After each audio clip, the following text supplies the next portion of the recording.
with notations, very easy Aasa Vaar in female scale, part number 12.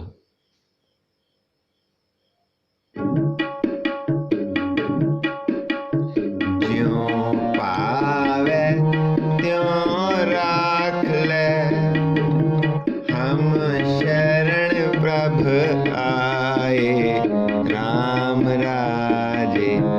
हम भूल विगाड़ दिनस रात, हर लाज रखाए, हर लाज रखाए। हम बारिक तू गुर पिता है, दे मत समझाए, दे मत समझाए। जन नानक दास हर कांडिया, हर पैज रखाए, हर पैज रखाए। श्लोक महला पहला। दुख दारू सुख रोग पया, जा सुख ताम ना होई। तू करता करना मैं नाही, जाहों करी ना होई।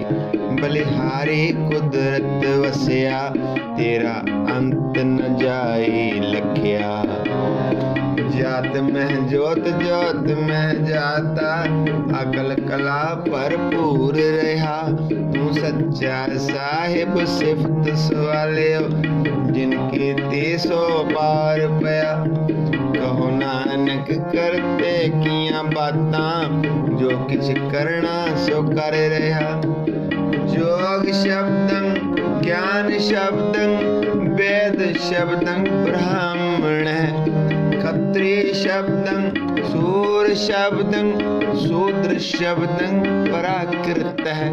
सर्व शब्दं एक शब्दं, जे को जाने पेयो।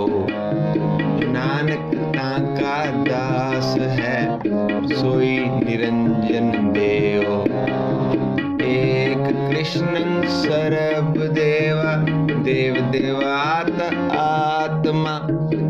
आत्मा वासुदेवस्य, जे को जाने पेयो। नानक ताका दास है, सोई निरंजन देव। कुंभे बद्धा जल रहे, जल बिन कुंभ ना होए। ज्ञान का बद्धा मन रहे, गुर बिन ज्ञान न होए। पौड़ी पढ़िया होवे गुनहगार, ता ओमी साध न मारिय। जेहा काले कालना, तेवे हो नाओ पचारिय। ऐसी कला न खेडिय, जित दरगह गया हारिय।